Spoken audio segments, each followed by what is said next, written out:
Hi, welcome to Trinity Place in Geneva, New York. My name is Cameron Miller. I'm going to spend a few minutes here talking about Jesus as if he mattered. Now, you do not have to believe that Jesus is the only Son of God for him to matter. You do not have to believe that he's the Messiah for him to matter. You do not have to believe that he was, as it says in John, in the beginning and with God, in order for him to matter. On the other hand, you can believe all of those things and more and still connect with what I'm about to say. So those of you who are skeptical about Jesus, or simply agnostic in that you haven't decided what you believe about Jesus, all I ask is that you entertain the possibility that he belongs in that small circle of incredible human beings who, because of their profound wisdom, have seeped into the hearts and minds, our hearts and minds, the human heart and mind, even thousands of years after they lived. There are mythic figures of holiness like Moses, Buddha, and Muhammad, and mystics like Julian of Norwich and Hildegard and the Tibetan Milarepa. To those of you who are convinced of Jesus' divinity, or who have experienced the white light of eternal presence in your terminal life, all I ask is that you also consider the teachings of the very human Jesus, worthy of as much attention as all the theological energy that gets spent defining and proclaiming his relationship to God. In short, all I ask is that you take seriously for a moment what Jesus did and said, as if it matters, and as if it has something to say to us. You see, one of our problems is that we have all this liturgical language that just kind of drools off our lips and down our chins as if it were nothing, when in fact it points to the very presence of God, a presence that is a broiling brine, a tumultuous whirlpool, a yawning below that would swallow us in a gulp into holy chaos. We constantly reference Jesus in our liturgical prayers. But if we stopped for even a minute to realize who and what is behind that name, we might be more hesitant. We jab at the name like children poking a piñata, when in fact it's more like holding a gator by the tail.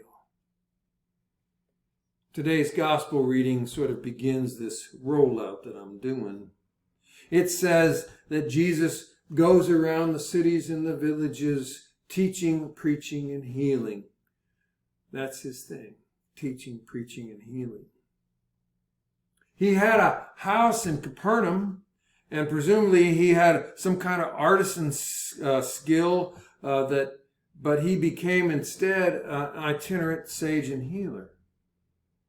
He tells us plainly what he experiences when he goes around out and about in the villages and towns. What he experiences is people who are harassed and leaderless. People who are harassed and leaderless and who are willing to grasp at straws. At one point, a particularly enthusiastic crowd starts chanting for Jesus to become the king, even though there is already a king who happens to be the puppet of a particularly powerful emperor. Jesus knows that such wishful thinking is only a measure of how horrific their lives are. On another day, another crowd cheerfully exclaims that Jesus is John the Baptist come back from the dead. Another crowd proclaims that he's Elijah, the prophet who's returned from heaven. Still, yet another crowd on another day declares his ability to cure the any disease, and defy even the forces of nature. Now, take a moment and consider his response to these crying in need that he sees and hears all around him. Jesus is not reactive. Rather, he diagnoses the problem. He says that these people are harassed from above and leaderless from within. Now, in retrospect, that's not a bad diagnosis for a peasant preacher who never had a sociology class or therapist training. And then Jesus states a kind of a prescription for health. And he sends out his students. Today's reading from Matthew says there were 12. Other versions of the same story indicate there were 70. But he sent them out to teach and to preach and to heal like he does. In other words, Jesus multiplies his own efforts to increase the impact he's having. Now, doesn't that make a whole lot of sense? The difference between the original Jesus movement that followed and survived the aftermath of Jesus' death and what eventually went on to become the early church is this. Our ancestors understood that they were sent out as leaders to teach and to heal, while much of Christianity today acts as if we are the crowds waiting in the nests like baby birds to be fed. After generations and generations of being the establishment religion, we have become domesticated. We fell into this notion that we are communities of pastoral care, receivers rather than leaders who go outside themselves to teach and heal. We're wounded healers, to be sure. People who need to care for one another and to be strengthened by the fusion of God's love made known by people who are infused with it. But we are wounded healers sent out to lead a people still harassed by the politics of cynicism and marginalization, and to heal those who are still being wounded by an indifferent economy with a politics of hate. The church is not a nest. If we take Jesus seriously, it is not a nest. It is a community of leaders and healers that has a definite center, but no walls. Now, with that in mind, let's take a quick look at what Jesus told those brave souls in that first generation of wounded healers. Jesus' commissioning of leaders we read today is at the beginning of his second of 5 sermons found in Matthew's Gospel. I'm going to summarize what it does in the whole of that second sermon, which is something that we'll also be hearing from the lectionary for the next few weeks. First, Jesus tells them to stay focused on the message. Stay focused on the message. And the message is that the reign of God is closing in. It may already be here, he says. Secondly, he tells them to teach and preach and heal. Teach about the nearness of God. Preach about what to do in light of God's presence. And heal whatever needs healing, however you can do it. Now that's the part we heard about today, in today's reading. But next he tells them what we need to know if we're going to be those leaders and those healers. I'm going to paraphrase his several points that are found in Matthew chapter 10, verse 8, all the way to the end of the chapter 11:1. He tells his would-be leaders and healers that he is sending them out and that they should be like sheep in a pack of wolves, that they should be sly, he says, sly as a snake, yet simple as a dove. Yeah, Mr. Jesus said that. Do you think it's true? I sure do. If we've not experienced the countercultural nature of Jesus and what should be undomesticated Christianity, then we may not know yet that Jesus was subversive. That Jesus is subversive. He's not interested in the power arrangements that we find so comforting. He understood that when we exert leadership in a political system like ours, someone's going to try to get us, probably lots of someone's.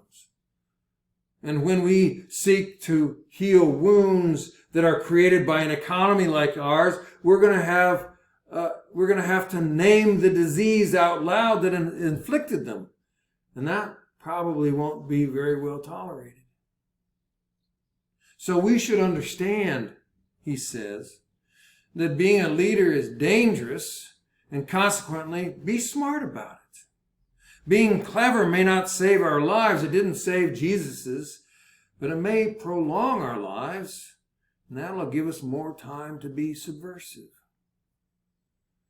Now that's just the first thing he said.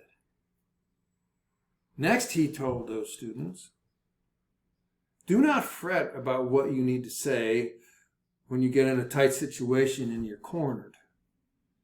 If you do what I do, and you act like I act, the words will come when you need them to, he says. But, and this he warned, do not be naive. If you do what I do, and you act like I act, and you say the stuff that I say, you're going to be associated with me, and that's not going to win you any points. In fact, you're going to have lots of enemies. Yeah, Jesus said that too. And then he said something really astonishing. Jesus stroked his leaders and his healers with this thought. Please, do not be afraid of people who want to be your enemy. Don't be afraid of people who want to be your enemy. Now, doesn't that sound counterintuitive? He said that instead of being afraid of our enemies, we should smile and tell them what we know. After all, he said, and here, this is really the stunner, there's nothing veiled that will not be unveiled. There's nothing veiled that will not be unveiled. Nothing hidden that will not be made known. What we talk about with one another in our team huddle, he said, is what we should go out there and preach. Whatever little whisper God puts in your ear, he said, go out and shout. Now, I think that's an amazing admission, especially from a holy man. I mean, he actually says that there are no secrets. Everything will be unveiled. Now, he could have acted like he had the best hand in the house and he wasn't going to let anybody see him. That's how you make money, right? You create a sense of scarcity so people feel as though they have to come to you or they'll be losers. But instead of that, Jesus laid down his cards and he gave it all away. There are no spiritual secrets, he said. There are no spiritual secrets. Wow. Finally, Jesus gave his team a bit of troubling instruction. If you didn't find any of the other stuff troubling. He said, you cannot be a leader and you cannot be a healer if you're worried about survival. You just will not walk this walk very far if your priority is on safety and survival. So here's something you need to know, he said. I didn't come to bring peace, I came to bring a sword. And then Jesus, he had to explain what he meant. He didn't mean war. He meant conflict and division.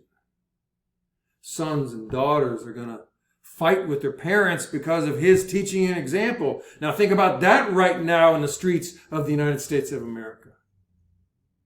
Neighbors are going to get angry with one another because of his teachings and examples. Think about that right now. Church members are going to be divided because of his teaching and example. Think about that right now. Citizens of the same country are going to draw lines in the sand because of his teaching and example. Oh yeah, that's happening right now. Why all this division? Because the leaders and the healers of the Jesus movement will help more and more people come to understand that serving the love of God is not the same as serving the best interests of the economy or the nation or business as usual. That was a pretty heavy sermon he gave. It was to his first team way back then, and they must have been stunned. We're probably stunned. So then, at the end of this second sermon that Jesus gives in Matthew, the one that is a pep talk to his circle of fellow leaders and healers, Matthew says that it tells us what Jesus did, which is what he always did at the end of sermons. He moved from there to teach and proclaim in towns and villages elsewhere. In other words, he then modeled everything he had just said to them. Likewise, it's time for us to move on from this sermon to other things. So let me finish with this charge, really. A charge to anyone who would be a leader and a healer of the Jesus movement. Every one of us has pain. Every one of us has deep and lasting wounds. Even so, churches are not supposed to be sanctuaries where wounded people hide. A church is supposed to have a center with no walls. No walls from which the wounded leaders and the wounded healers go out to be leaders and healers. The days of church as a nest are numbered. Time and history and the movement of God in our world is returning us to a movement we once were, the movement before the church became the establishment religion. We will thrive as a movement and a center for leaders and healers, or we will die as a nest of the wounded who seek sanctuary while on retreat.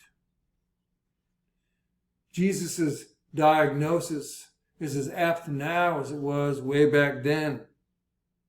And that is this, that in a country and in a city where people who are harassed from above and leaderless from within, we have an opportunity to act as if Jesus matters and become leaders and healers with his wisdom. It may still be dangerous work, but I think you might agree with me. It is the work that gives our lives meaning. Thank you for listening.